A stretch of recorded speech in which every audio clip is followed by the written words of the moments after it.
Welcome into the Big Little Podcast, everybody. I'm your host, Patrick Previty. That is Andrew Greig. The Sweet 16 is upon us, and there is kind of a lack of Cinderellas going on in the tournament. So we're going to start there. A lot of people are blaming it on NIL. That's the reason why we're not seeing Cinderellas.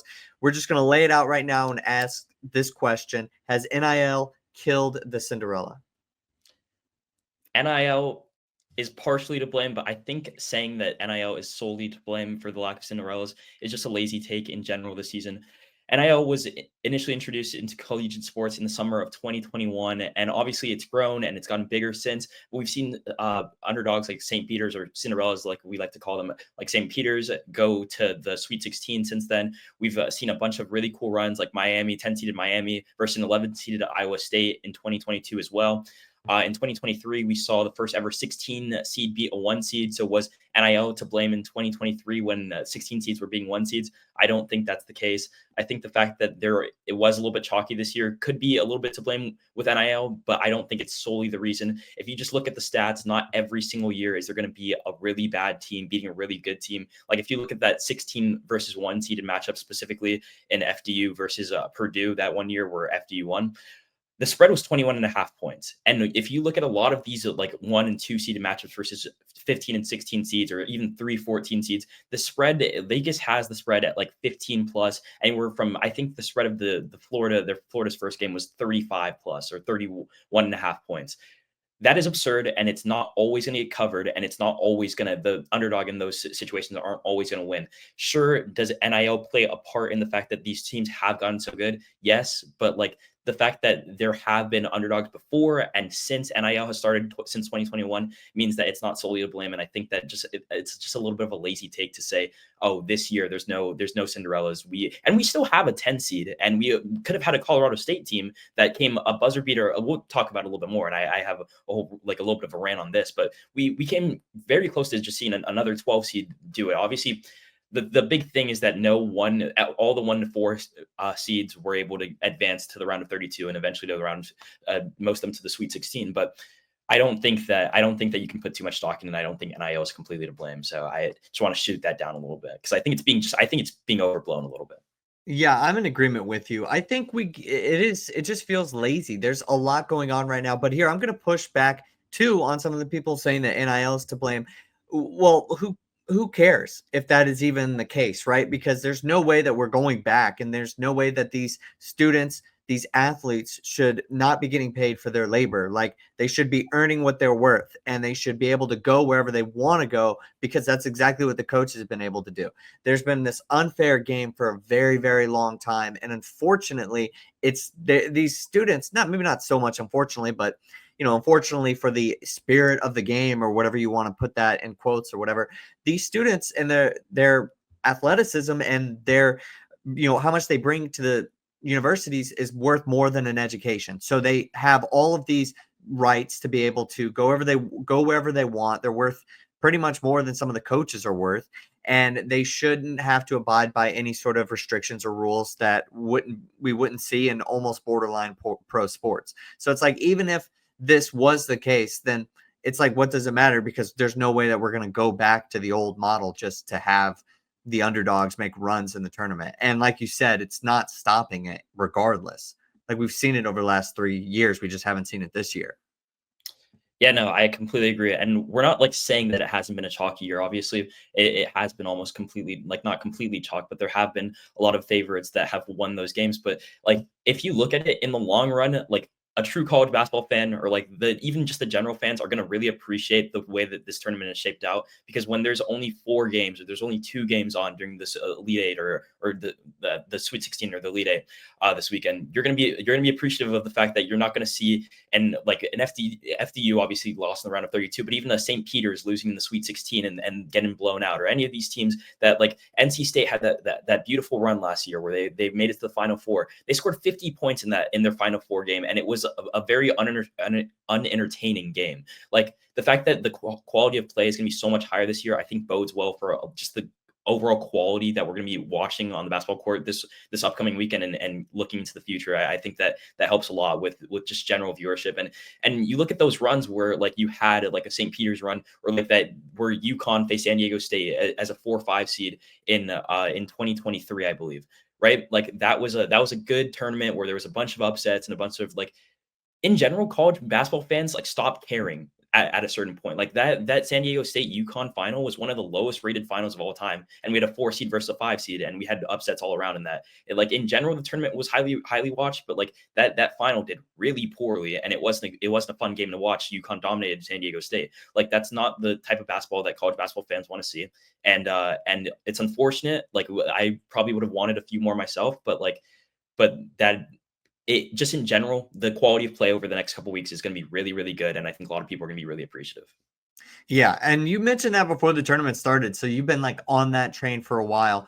With NIL, I think it's presented as the boogeyman of sorts. So for any problem of any of the collegiate sports, it's kind of the issue. This is what's going on. This is the reason why we're not enjoying it as much. I think just over time, people are going to get more used to this, and we're going to realize maybe Cinderellas are going to have to just adjust a little bit and figure it out in a different way. I think they also have the ability to spend money and revive other players' careers. It just depends on some of the programs. Maybe they have to actually do a little bit more before the tournament that can position themselves in a better spot. Like, there's plenty of great mid-major transfers that aren't always going into the Power 5 conferences. So I think that should also be noted. You can spend money just as you might if you're a slightly bigger school, if you're a mid-major. Like, just use those resources properly.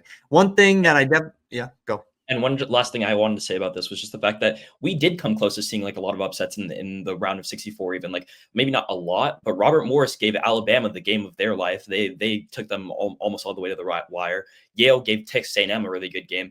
And like UNC Wilmington almost beat like Texas Tech. Obviously, the final score wasn't as indicative of it, but like they came really close to giving like there was almost a 14-3 like upset as well. So I think that just in general, it was a little bit overblown. If we see like any of those matchups happen, if Robert Morris beats Alabama, I think the narrative is a little bit more dialed back. So also the Cinderellas have been on like boost mode like in the recent years because there's no reason that a 15 seed should make it to the Sweet 16 in 3 out of 4 years. That when we were growing up watching it, like that didn't happen. It was Florida Gulf Coast, and then maybe there was like one other one during that time, but they were really like very, very rare, and they almost never happened. And we saw a 16 seed still go down. I get it; it's not all just in that era for the NIL. I believe it's kind of like bleeding into it, but still, like the Cinderellas, sometimes you just get a year that just brings down the percentages a little bit. When you read the percentages on the seed facts and everything like that, sometimes you need a year that brings it back, and this has just been that year. Also, I hate how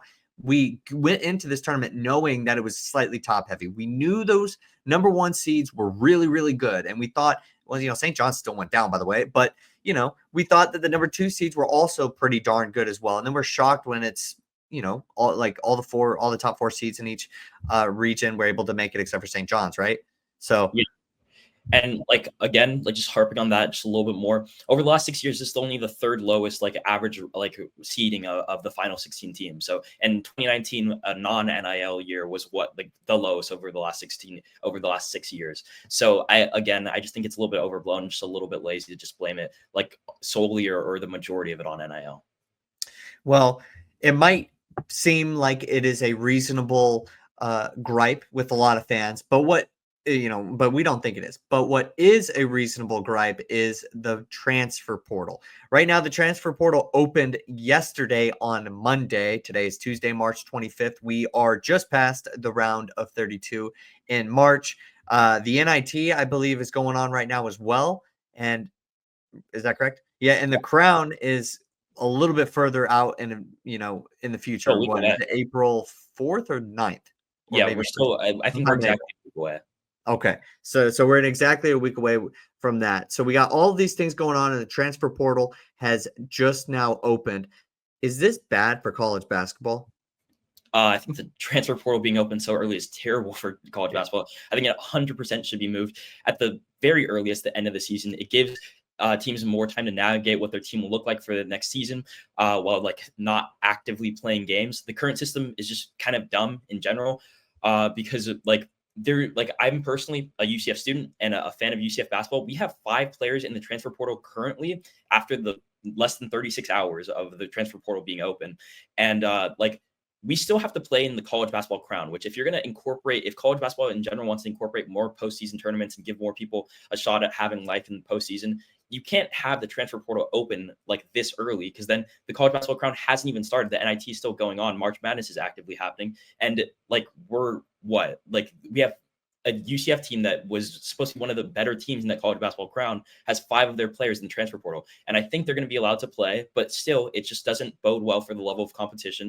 And it's just dumb in general. And then also for the teams that are competing in March Madness, like the tournament that actually matters, the coaches aren't worried about recruiting. They're worried about winning a national championship. So the fact that the transfer portal is opening and like some of those elite programs, or maybe even Cinderellas in some years, are missing out on the fact that like the transfer portal is opening and people are going places and they can't do their best job to recruit, I just think is a little dumb. And it should be at least when the season opens. And football has a similar issue where the transfer portal opens a little bit early, but it's less teams. Like the fact that there's so many teams still competing in like a postseason tournament and the transfer portal is actively opening is just so dumb in my opinion. We like, again, I've already mentioned this like twice, but the UCF has 5 players in the transfer portal in less than 36 hours, and they still have a game, if not multiple games left to play in the season. I just don't agree with it at all.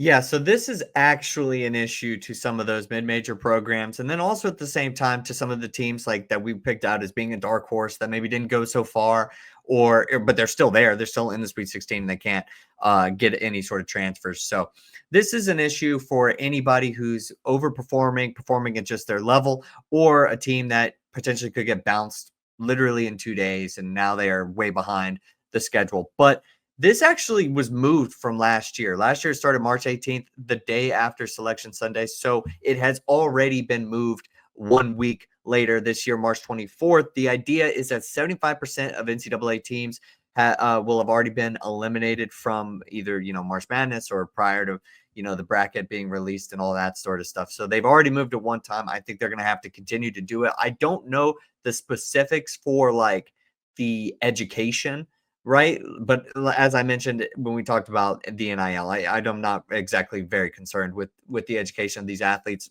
just as is right now. I mean, because this is huge for their future. This is right now. A lot of these scholarships are guaranteed. I just saw an NCAA ad that said all these scholarships are guaranteed.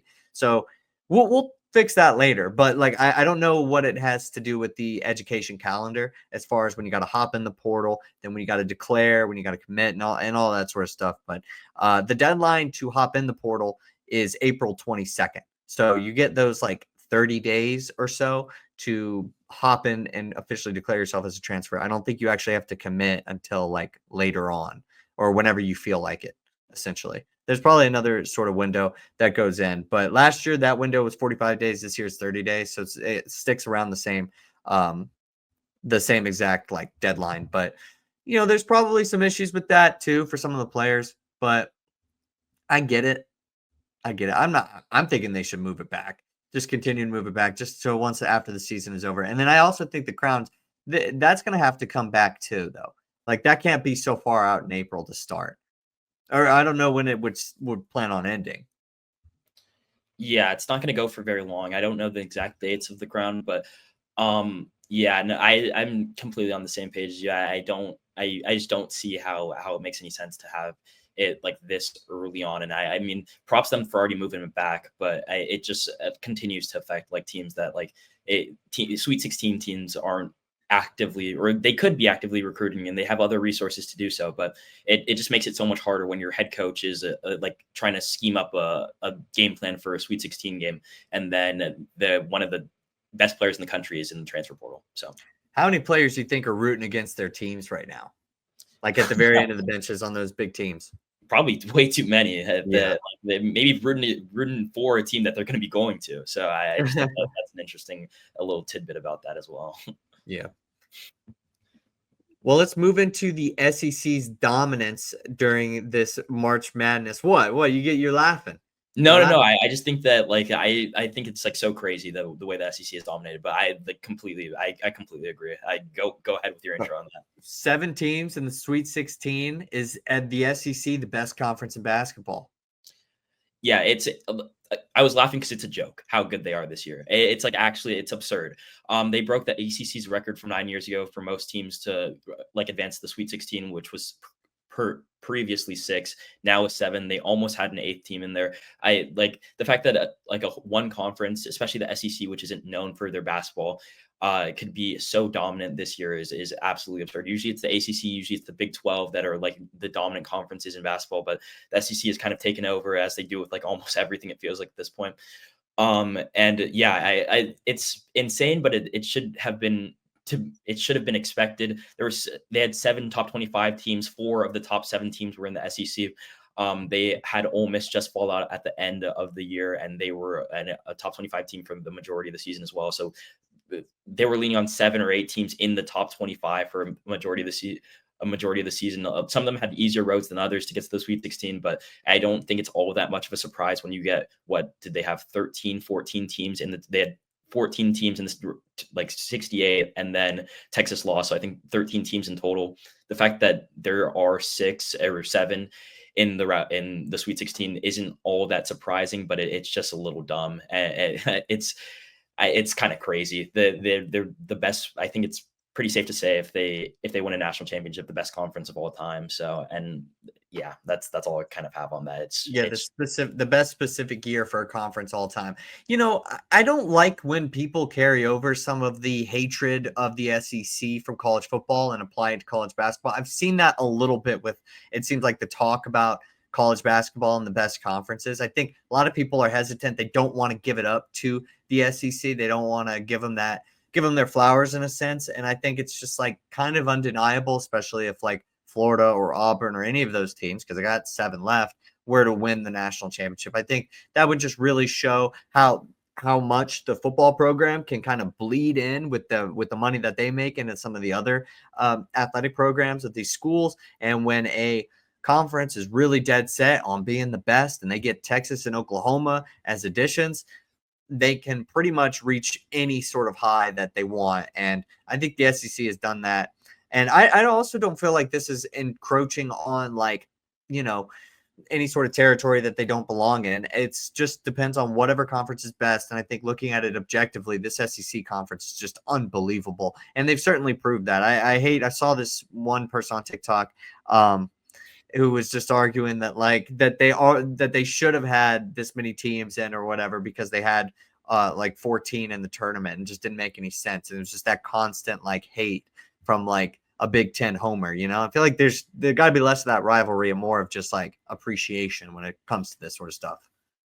Yeah, I think that the fact that the SEC beats up on so many football schools, it definitely carries over a little bit. But I mean, it's not like the Big 12 or Big 10 didn't have good seasons either. Like they respectively each had 4 in the Sweet 16, and then also like the ACC, definitely a down year for them, but they have maybe like the best team in the tournament still. So like it's still, the wealth is still spread out a little bit. Like not all of the 7 teams are like it feels like Ole Miss is pretty. They're not gonna. It doesn't feel like Ole Miss has a shot of like really doing anything past like the Sweet 16, if not the Elite 8, maybe.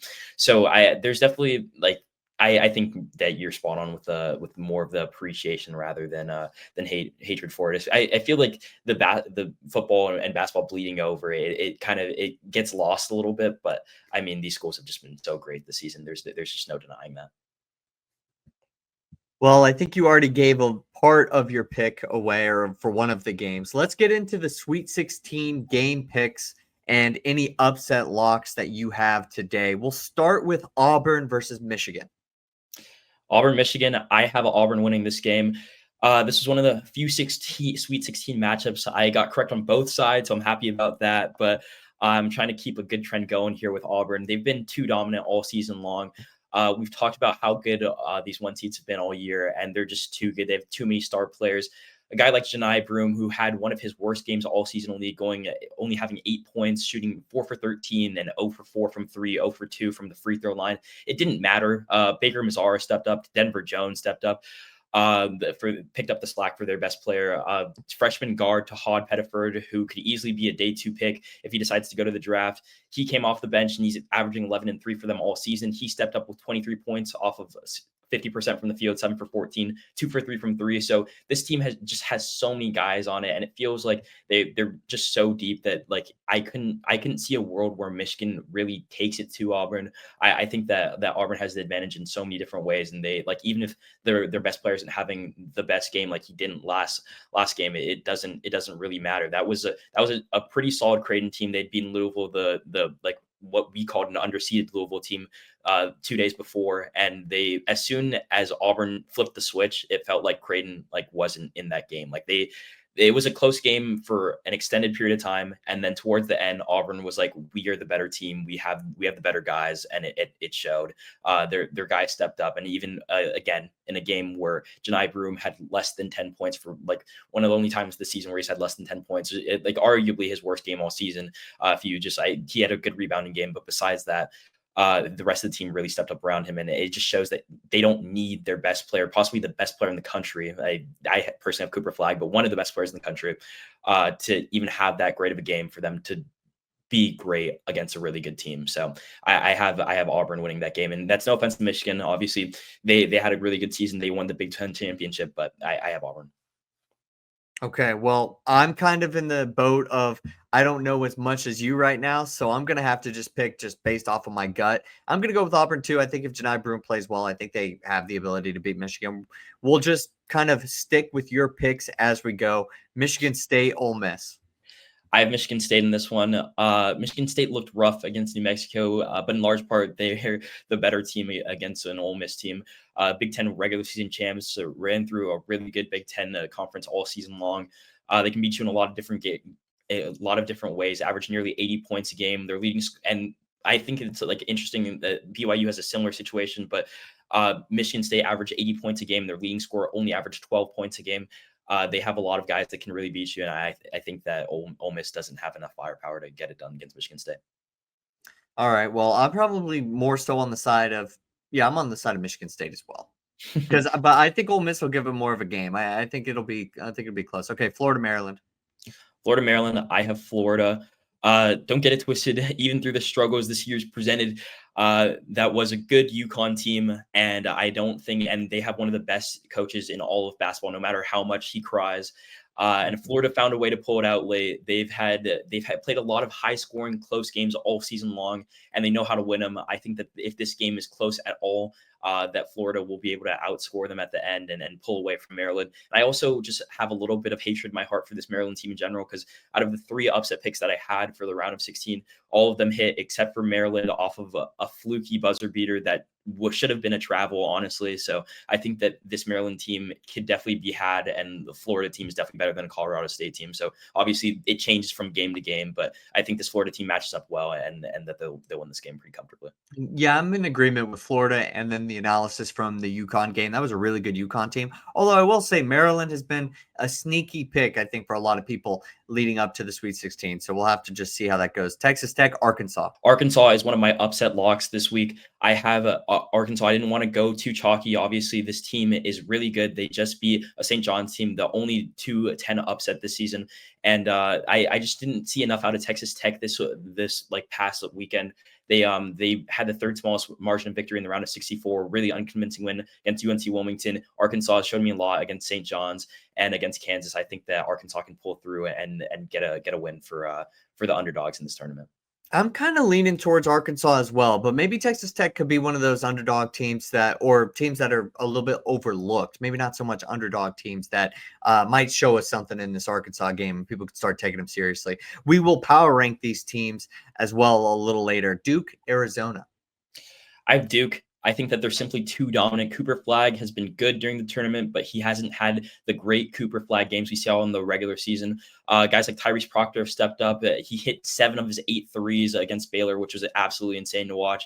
If you had anything on Baylor, you just Tyrese Proctor definitely isn't your favorite person. He was absolutely unconscious in that game. The only way I see Arizona even competing in this game is Caleb Love having a traditional Caleb Love March Madness game. I think I saw a stat where against Oregon, it was the first time he'd ever shot less than 50% from the field in a March Madness game, which is kind of crazy because he's obviously been in college basketball for an extended period of time now. And then he's had some great March Madness runs, including the UNC one where they went to the Final Four. So the fact that this is the first time he's ever shot from less than 50% from the field is crazy in March Madness. But I just think Duke is way too dominant. They can beat you in so many different ways, and they haven't had a great game from Cooper Flag yet. Like they haven't had a staple Cooper Flag game, and they've still been able to win comfortably in both those games. Baylor never really felt like they took a lead very early on in that game, and ever since were down 16 at halftime, were never really competitive in the second half. I think that it could be something similar to that. They had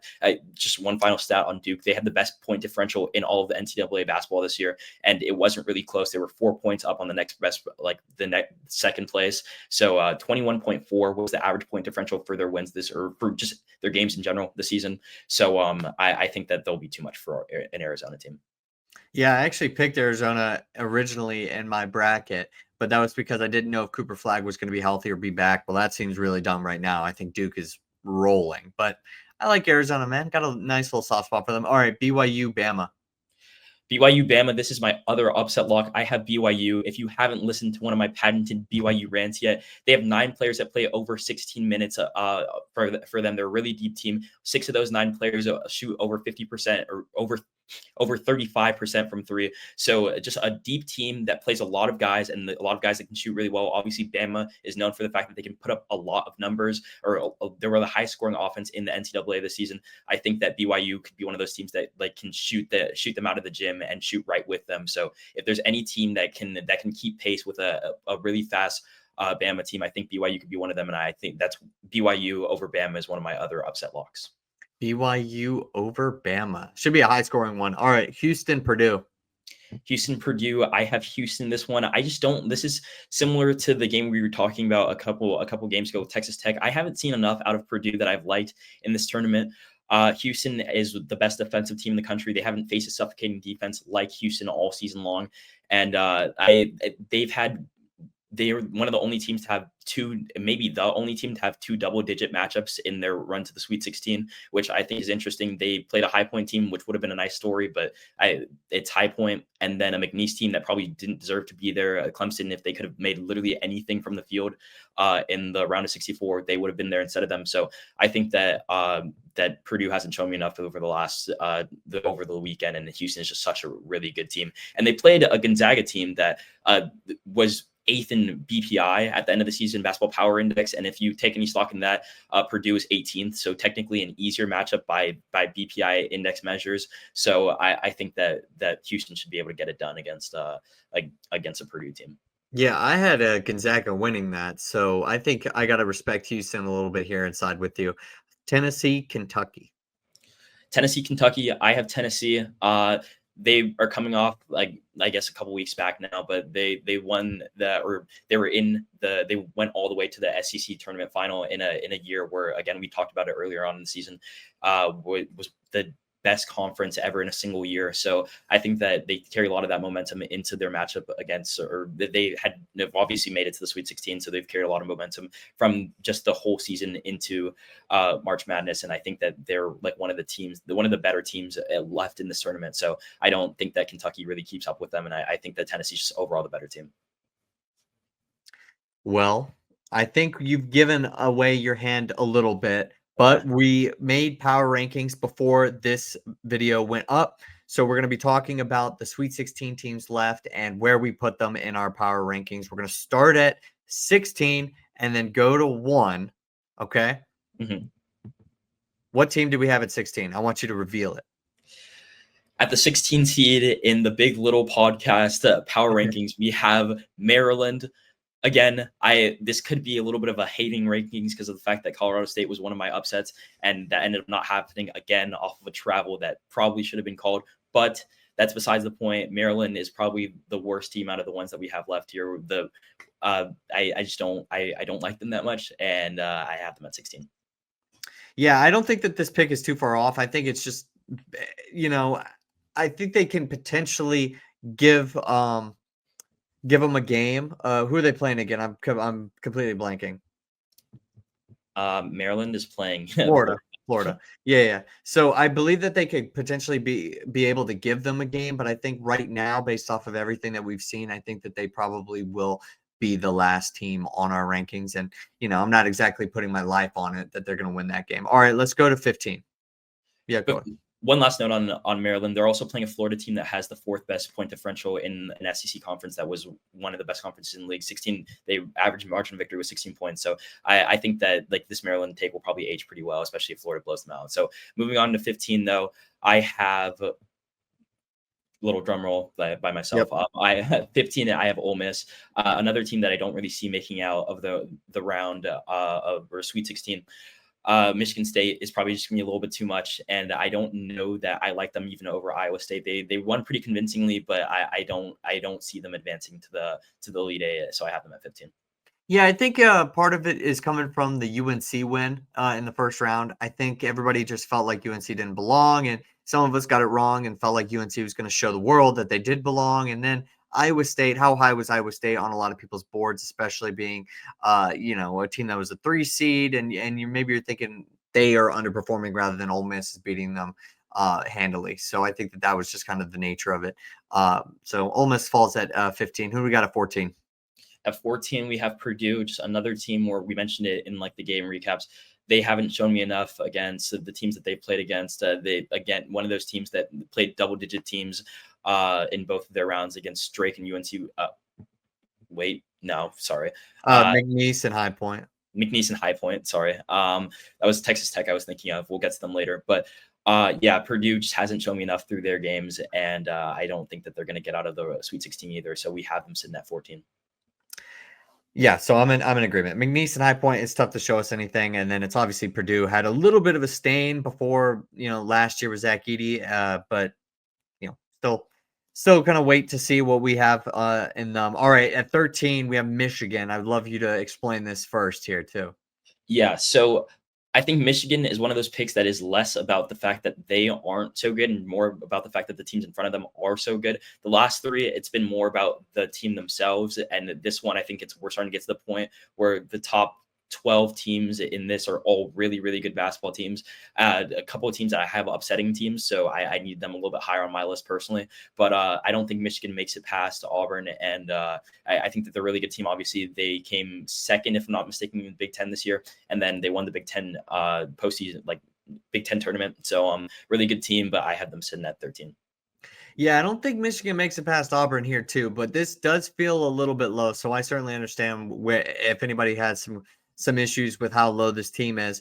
They've been shooting well from the 3-point range as of late, so they've certainly been putting together some wins. But we'll have them at 13. All right, 12 is Arkansas. Just came off of a huge win against St. John's. What do we got them there? Yeah, so like a little bit earlier in this episode, I literally said that Arkansas was going to win their game in the Sweet 16. So why are they sitting at 12? They're sitting at 12 because of the fact that a team can win, and I could like them to win. But just I think if Arkansas played their game 10 times out of 10, they probably win 4 times. And I'm hoping that the Texas Tech game will be one of those 4 games. I think that that's one of the scenarios where Arkansas could win, but they could easily lose. Yeah. They're coming off a really big win against St. John. So I like them a lot. But again, this is one of those teams that is really good, but there's so many teams in front of them that are also like high caliber teams that I think that 12 probably suits them a little bit more. And I could see any argument saying that Michigan could be above them as well. Well, they just got Flan back, and then obviously they're missing their leading scorer. I think it's a team that maybe is playing above where they should potentially be at, and a lot of people didn't respect St. John's. So I understand why we have them here. But like I said, with the Michigan pick, I can understand why people might want them a little bit higher because they feel like they've shown something extra in the last couple of games that might warrant that. But yeah, the teams ahead of them now are going to start getting pretty good. At 11, we got Texas Tech. Texas Tech, a good I mean, they're all really good teams, but one of the better teams in the Big 12 this season. I mean, I don't have them winning their matchup either, so that's why they're sitting. I have the team right below them beating them, which I think is a little funny. But I guess I was making these, and again, I said 6 times out of 10 Arkansas. I mean, Texas Tech wins. 4 times out of 10 Arkansas wins. I think in general that is enough to put them a slot above. And just in general, if you had to rank these teams coming in, I think that Texas Tech gets that nod. And I don't think that they played like terribly enough during the first 2 rounds. They definitely haven't played well, but they haven't played terribly enough to warrant them being under them. Again, I think Arkansas is going to win, so maybe I can just flip those, but I have Texas Tech at 11. Yeah, and you know what? Texas Tech beat UNC Wilmington and Drake, 2 double-digit seeds as well. So that might be one that I would potentially have switched, but you know, it's our list still. We both claim it, and it's just how we compromised in a sense too. All right, number 10 is Arizona. Arizona, I have at 10. I think that it might look a little bit better if Duke beats them by double digits, because that's just something that Duke's been doing all season. Arizona is a good team. Caleb Love is an outstanding March Madness player, but I can put them any higher than 10, and I think the rest of the list will speak for itself. I also, man, I think that is so interesting that the Texas Tech and Arkansas, that 11-12 thing is definitely could have just switched those, but Yeah, we might just switch them now. We might just say that they're switched now. Hey, at 12 we'll have Texas Tech, and at 11 we'll have Arkansas. How about that? And then 10 Arizona, and then 9 will have BYU. But BYU was your upset pick. BYU is my upset pick. I think that they're better than all the teams below them that we just listed off. But and even Alabama, who's right ahead of them too. yeah. Maybe not directly ahead of them this time, but Yeah. I think that this is one of those scenarios where Alabama is a really, really good team. They obviously scored the most every team, really good team, but they scored the most points in the country this season. Alabama did, and I think that this is another scenario where if they play 10 times out of 10, BYU maybe scratched out 4 or 3 of them, and I think that's not enough for me to put them higher than Alabama, which has been all really good all season, like higher than them in the power rankings. But I do personally think that BYU wins that game. So I was on the other end of that upset. I was picking, or it wasn't really an upset, but I was on the other end of that game, and I picked VCU to upset, and I had them going deeper in the tournament. I was so impressed with the way that BYU plays. I truthfully, look, not somebody who watches college basketball every single night, going from the to the first part of the tip off of the beginning of the season to conference championship games. I'm not watching everything, so I wasn't really familiar with BYU. Just 100% straight up, and they seriously impressed me. And then obviously they beat Wisconsin in a very, very close game in the round of 32. So you have to give it up. I think they're a very talented team. Who do we have at 8? At 8, we have Kentucky, another team that I don't have making it out, but a good 3 seed. They're like, again, Tennessee, I think will be too much for them, but I think they're properly placed at 8, right in the middle of the pack. All right, let's speed it up a little bit. We'll move to 7, Alabama, the team that is losing to BYU. Why are they where they are? Alabama's losing to BYU just because they are where they are because they have too many holes, I think, relative to the teams above them. Defensively, they definitely just let up way too many points. Obviously, they can score with the best of them, but they can also give up as many points as to anybody. Like Robert Morris scored 81 against them, so I think where they're at 7 is pretty rightfully placed. Number 6, we got Michigan State. Michigan State definitely cracks down a lot harder on defense than Alabama does. They have, I think, an interesting stat about Michigan State. I mentioned it earlier in their in like just the game pick that we were doing for them. Their leading scorer only averages 12 points a game, which is crazy because they average 80 points a game as a team. They're really good on defense. I think that they're one of the top 6 teams, and I think they'll be in the Elite 8. Number 5 is Tennessee. Tennessee, the team that I've beaten Kentucky just a few spots down. I think they made it to the SEC final or SEC tournament final. We're one of the top 4 teams in the SEC all season long. I have the best conference in basketball. You'll see a lot of SEC over the next couple of picks. So I think that in that top little bunch between Florida, Auburn, and Tennessee might come third out of those 3, but Tennessee's still a great team. Number 4 is Houston. I just couldn't. If anyone's paying attention, we only have 1 seeds left. I think that going into this tournament, Houston was my weakest #1 seed, and that's not to say that they aren't a really great team. I watch a lot of the Big 12. I've seen Houston in action. They're one of the most suffocating defenses in all of the Big 12. Force a lot of turnovers. Great defensive team, and they can score as well. But Kelvin Sampson, one of the best head coaches in all of NCAA basketball, but I couldn't put them ahead of any of the other 1 seeds in my opinion. So they're sitting there at 4. All right, who are the 1 seeds that are left in your top 3? We'll start with 3. I have Auburn. Auburn 30 wins the season, a great season for them. Janai Broom stepped up as one of the 2 best basketball players in all of college basketball. Again, we mentioned how deep they are. I think that Auburn can be any of these top 4 teams. I think that the national champion will come from the 1 seeds or any of these top 4 teams. And I think that Auburn has a shot of doing it too. There's not much that separates these top 3, but I have Auburn at 3. Who do you got at 2? At 2, I have Florida right above them. It flip flops. I think that this is one of those teams where I've been making the analogy out of 10 games. I think that legitimately any of these 4 teams could go 5-5 in a 10-game split. So I like Florida a little bit more. I think that they have a little bit, like, from top to bottom. I just like Florida a little bit more. So I have them at 2. But so that leaves us with Duke at number 1. Cooper Flagg, the number 1 overall pick.